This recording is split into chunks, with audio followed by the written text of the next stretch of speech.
Hey, what's going on? You know who it is. You know what it is. All right, you guys, peep gang. It's your boy, Town Biz. All right, check this out. So, I recently got a chance to watch an interview with JaMarcus Russell, and he was a guest on Ryan Clark's former NFL players podcast. And basically, he was talking about what happened with him as a quarterback with the Oakland Raiders. And he kind of like filled in some gaps where you had questions about what happened. So he got to tell his side of the story. And I listened to pretty much most of it. And, he filled in some holes that you was, basically questioning what happened with him and the Raiders. Now,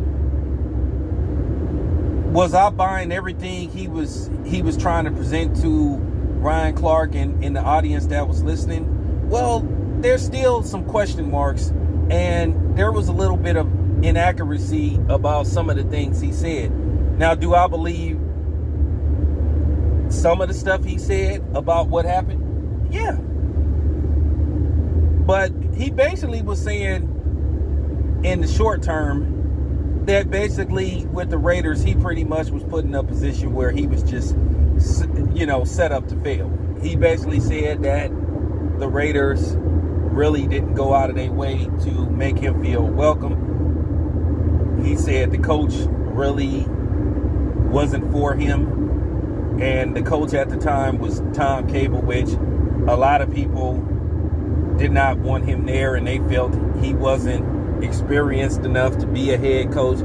And I have to say this, being a lifelong Raider fan, I question a lot of the Raiders moves as far as coaching went, as far as draft picks go.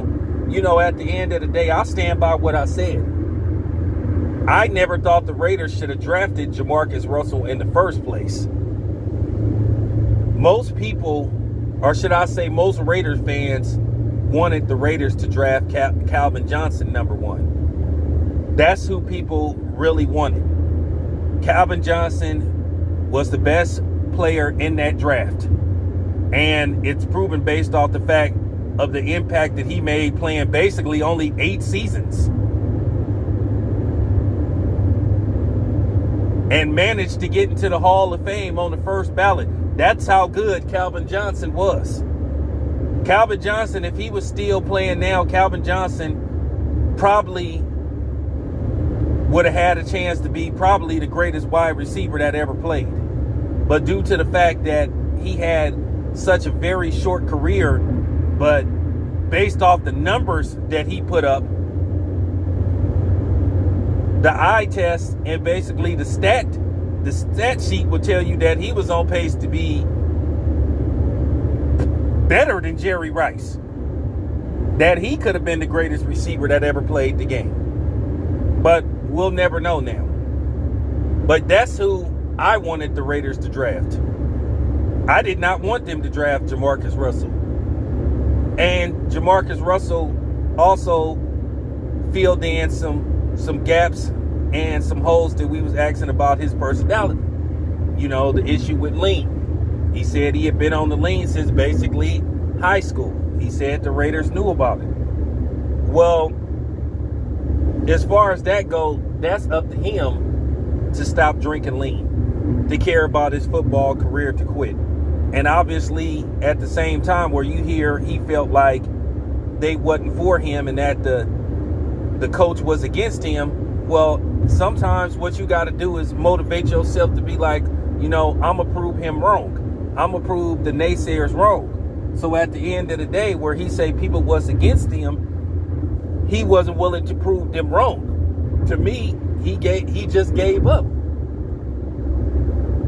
And he just talked as if he was a defeated man. And that's basically what I got out of the interview. Did he get a raw deal to a certain degree? Yeah, absolutely. I mean, the Raiders, you have to admit, they was a poor ran organization. A lot of people criticized Al Davis for some of the moves he was making. And Al Davis was very hands-on all the way until he passed away. You know, don't you remember the disastrous situation with Lane Kiffin? You know, Hugh Jackson. And a lot of people did not like Hugh Jackson because they kind of didn't like what he did with Jason Campbell. And then after Tom Cable took over, well, you know, Tom Cable brought in his guys. So it's just like JaMarcus Russell. At the end of the day, I'm hearing what he's saying, but then at the same time, I'm not finna just all the way feel bad for him, because like I said before, he didn't put forth an effort to try to get better. And at the end of the day, I understand if some dudes, they come into a professional sport, like, hey man, I'm not here to play baseball, football, or basketball, 10, 15, 20 years. I want to play a few years, make some money, take my money, invest it, and then move on to other things. Now, JaMarcus Russell said that he wasn't hanging out, but people were seeing JaMarcus Russell everywhere, all over Oakland. So I can't really say that he was being 100% truthful when he was saying that he wasn't in the streets, because I saw him. Okay, I saw him like being in places that, well, should he be in this area? So that's not true.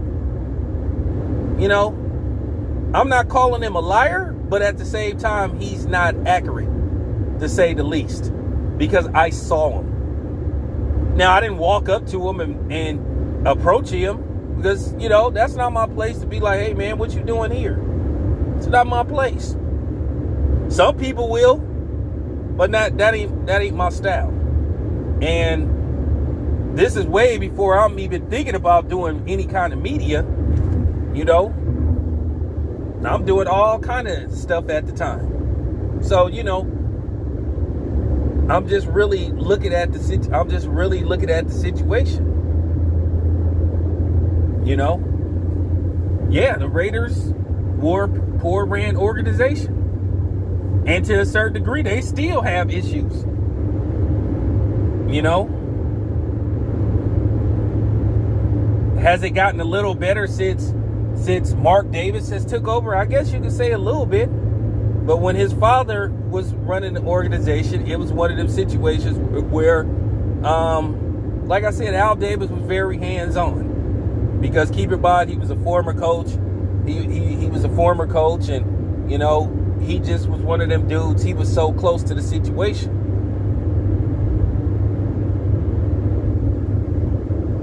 But when he had his pro day, I know people had fell in love with him throwing the ball 50 yards on his knees and stuff. Yeah, JaMarcus Russell had a great arm. But at the same time, watching that interview where he say he felt like the organization was against him. Okay, well, why not go to another organization and prove them wrong? He was talking about all the stipulations he had in his contract about his weight and all this kind of stuff. I mean, at the end of the day, man, I think it's common sense to know not to come into camp weighing 300 pounds. I think that's almost common sense. So when he was talking about that, I was just like, I mean, they kind of do that with everybody. That's just not in football. They do that in basketball, where you have to come in at a certain amount of weight. If they feel like you have weight issues, they can put that in the contract.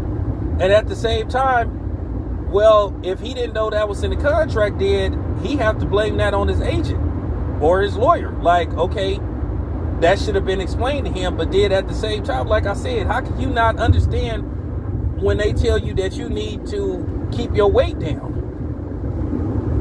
I mean,